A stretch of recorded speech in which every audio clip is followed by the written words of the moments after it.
Director Comey, the meeting in the Oval Office where he made the request about Mike Flynn, was that the only time he asked you to hopefully let it go? Yes. And in that meeting, as you understood it, he was asking not about the general Russia investigation. He was asking very specifically about the jeopardy that Flynn was in himself. That's how I understood it, yes, sir. And as you perceived it, while it was a request that you hoped you did away with it, you perceived it as an order, given his position, the setting, and the like, and some of the circumstances. Yes. At the time, did you say anything to the President about that is not an appropriate request, or did you tell the White House counsel that is not an appropriate request? Someone needs to go tell the President that he can't do these things? I didn't, no. Okay. Why?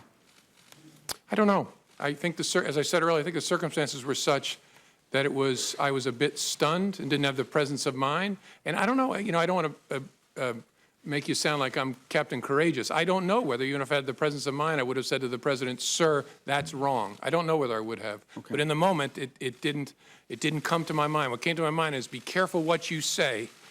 And so I said, I agree, Flynn is a good guy. So on the cloud, we keep talking about this cloud. You perceive the cloud to be the Russian investigation in general. Yes, sir. Right? But his specific ask was that you would tell the American people what you had already told him, what you had already told the leaders of Congress, both Democrats and Republicans, that he was not personally under investigation. Yes, sir. That's in fact, he was asking you to do what you have done here today. Correct. Yes, sir. Okay. And again, at that setting, did you say to the President that it would be inappropriate for you to do so and then talk to the White House counsel or anybody so hopefully they would talk to him and tell him that he couldn't do this?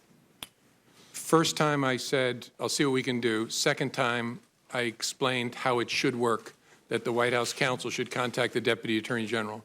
You told him the President said, okay, then I think that's what I'll do. And just to be clear, for you to make a public statement that he was not under investigation would not have been illegal, but you felt it made no sense because it could potentially create a duty to correct if circumstances changed. Yes, sir. We wrestled with it before my testimony where I confirmed that there was an investigation, and there were two primary concerns. One was it creates a duty to correct, which I've lived before, and you want to be very careful about doing that.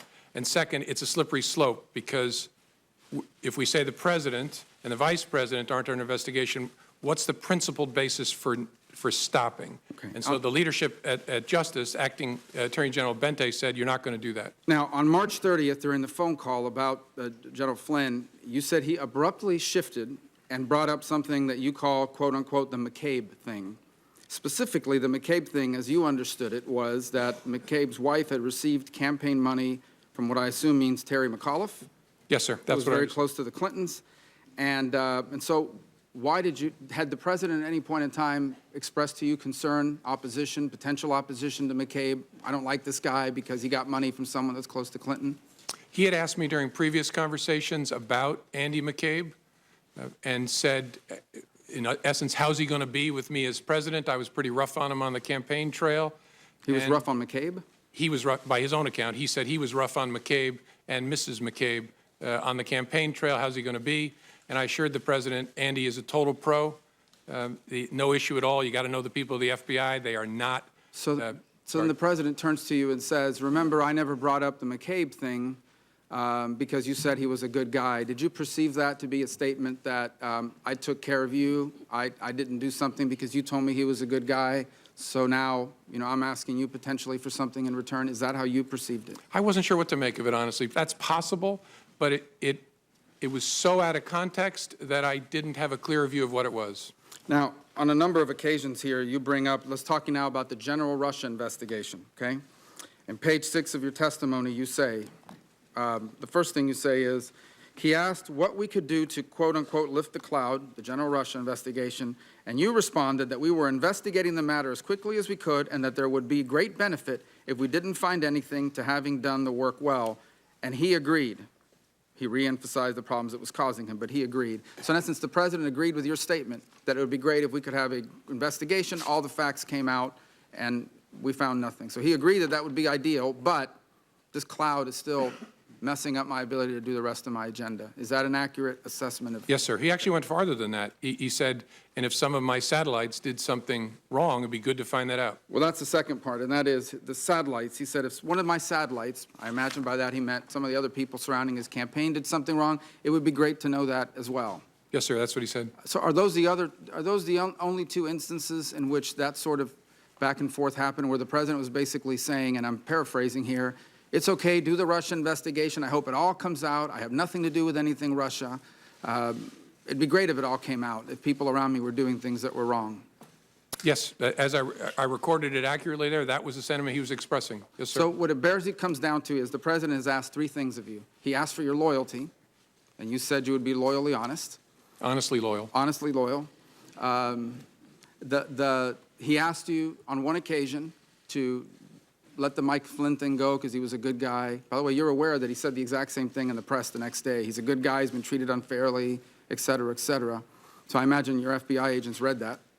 I'm sure they did. The president's wishes were known to them, certainly by the next day when he had a press conference with the prime minister. But going back, the three requests were, number one, be loyal.